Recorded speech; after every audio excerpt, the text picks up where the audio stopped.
কল্পনা করেনি। আল্লাহ তাআলা নিজেই তার কুদরতি খাজানা থেকে এই জাতিকে একটা মহা উপহার দান করছে। 5 তারিখের পর থেকে হাতের কলম মুক্ত হয়েছে, মুখের তালাও সরে গিয়েছে। আমরা চাই যে এটা যেন এই মুক্তি এবং তালা সরে যাওয়া এটা যেন চিরদিনের জন্য হয়।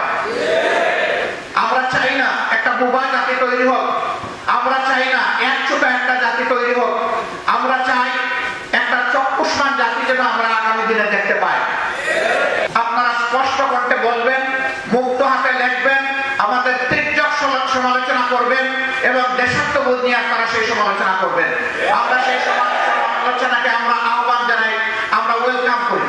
তরুণ ছাত্র বন্ধুদের প্রতি আমাদের অনুরোধ, তোমাদের বিশাল একটা কাজ তোমরা আমাদেরকে করে দিয়েছো। আমরা এই জাতি চিরদিন তোমাদের কাছে ঋণী থাকবো ইনশাআল্লাহ।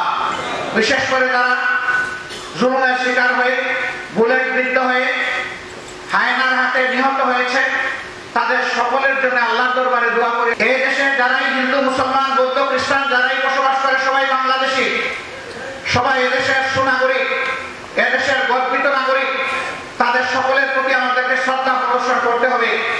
এক ব্যক্তির ইশারায় রাষ্ট্রকে উঠতে হবে, বসতে হবে সেই পর্যায়ে নিয়ে গিয়েছিলেন। একটা দল ছাড়া সকল দলের অস্তিত্ব ধ্বংস করার জন্য উঠে পড়ে লেগেছিলেন। এই বিপদ অন্য কোনো দলের জন্য আসেনি। দ্বিতীয় ব্যতিক্রম হচ্ছে একমাত্র দল যেই দলের নেতৃবৃন্দের ঘর বাড়ি ধ্বংস করার জন্য তৎকালীন জুলুমবাজ সরকার তারা বুলডোজার চালিয়েছিল। অন্য কারো ঘর বাড়ি ভাঙার জন্য তারা বুলডোজার ব্যবহার করে নাই। তৃতীয় ব্যতিক্রম হলো ছাত্র জনতার অভূতপূর্ব এই আন্দোলনের সময় দিশাহারা হয়ে সরকার জামাত ইসলামীকে নিষিদ্ধ ঘোষণা করে এবং তার সাথে ইসলামী ছাত্র শিবিরকেও নিষিদ্ধ ঘোষণা করে। অসৎ উদ্দেশ্য নিয়েই তারা এটা করেছিল। আমাদেরকে ধৈর্য ধরে সহ্য করার তৌফিক দান করেন। মহান রবের দরবারে শুকরিয়া আদায় করি যে কোথাও এত বড় আঘাত আসার পরে আমরা সামান্য একটা চিৎকার দেইনি। আলহামদুলিল্লাহ তাদের ষড়যন্ত্র ব্যর্থ হয়েছে। 26 দিনের মাথায় আমরা আবার আমাদের এই অধিকার ফিরে পেয়েছি।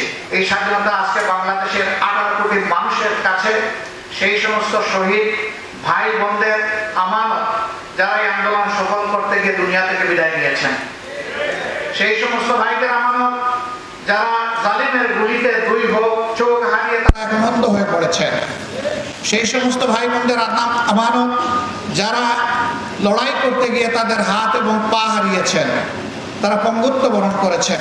বর্তমানে যে সরকার আছে জনগণই তাদেরকে এই দায়িত্ব দিয়েছে।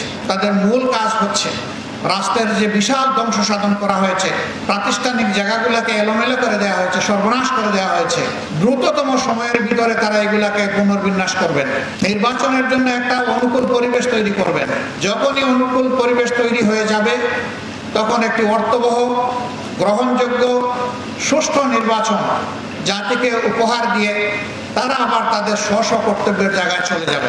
এই কাজগুলো করার জন্য যেটুকু মিনিমাম সময় প্রয়োজন সেই সময় আমরা তাদেরকে দেওয়ার পক্ষে। আমাদের আকাশ এখনো কালো মেঘ মুক্ত হয়নি।